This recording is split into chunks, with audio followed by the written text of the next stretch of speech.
ലോക്സഭാ തെരഞ്ഞെടുപ്പിൽ ഉപയോഗിക്കാനുള്ള electronic voting യന്ത്രങ്ങളുടെ കമ്മീഷനിംഗ് മലപ്പുറം ജില്ലയിൽ തുടങ്ങി.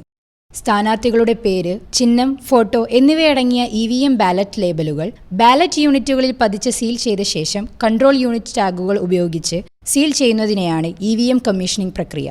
പൊന്നാനി, മലപ്പുറം ലോക്സഭാ മണ്ഡലങ്ങളിലേക്കും വയനാട് മണ്ഡലത്തിൽപ്പെട്ട വണ്ടൂർ, നിലമ്പൂർ, ഏറനാട് എന്നീ നിയമസഭാ മണ്ഡലങ്ങളിലേക്കുള്ള വോട്ടിംഗ് യന്ത്രങ്ങളാണ് ജില്ലയിൽ സജ്ജീകരിക്കുന്നത്. ഓരോ നിയമസഭാ മണ്ഡലങ്ങളിലും വോട്ടിംഗ് യന്ത്രങ്ങൾ സൂക്ഷിച്ചിരിക്കുന്ന സ്ട്രോങ് റൂമുകളിൽ വെച്ച് അസിസ്റ്റന്റ് റിട്ടേണിംഗ് ഓഫീസർമാരുടെ നേതൃത്വത്തിലാണ് കമ്മീഷനിംഗ് നടക്കുന്നത്. വിവിധ രാഷ്ട്രീയ പാർട്ടി പ്രതിനിധികളുടെ സാന്നിധ്യത്തിലാണ് കമ്മീഷനിംഗ്. കമ്മീഷനിങ്ങിനോടൊപ്പം മോക്ക് പോളിംഗും നടത്തുന്നുണ്ട്. ജില്ലയിലെ വിവിധ കമ്മീഷനിംഗ് കേന്ദ്രങ്ങൾ ജില്ലാ തിരഞ്ഞെടുപ്പ് ഓഫീസർ കൂടിയായ ജില്ലാ കളക്ടർ VR വിനോദ്, പൊന്നാനി വരണാധികാരിയായ ADMK മണികണ്ഠൻ എന്നിവർ സന്ദർശിച്ചു.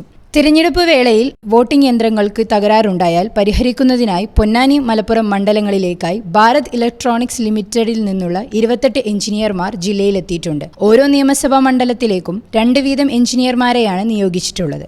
ഇവരും കമ്മീഷനിംഗ് പ്രക്രിയയിൽ പങ്കെടുക്കുന്നുണ്ട്. കമ്മീഷനിംഗ് പ്രക്രിയ മുഴുവനായും വീഡിയോയിൽ പകർത്തുന്നുണ്ട്. കമ്മീഷനിംഗ് ഇന്ന് പൂർത്തിയാകും. News bureau, Malappuram. നിങ്ങളുടെ വിവാഹാഘോഷങ്ങളെ ബജറ്റിലൊതുക്കാൻ ചാസിയ സിൽക്സ് നിങ്ങൾക്കായി ഒരുക്കിയിരിക്കുന്നു മംഗൾ വെഡിംഗ് ഫെസ്റ്റ്. ഇനി ചാസിയിൽ നിന്നും പർച്ചേസ് ചെയ്യാം മനസ്സിനിണങ്ങും വിലയിൽ തന്നെ. പട്ടുപോലെ പവിത്രമായ ഹൃദയബന്ധം. ചാസിയ സിൽക്സ്, വളാഞ്ചേരി.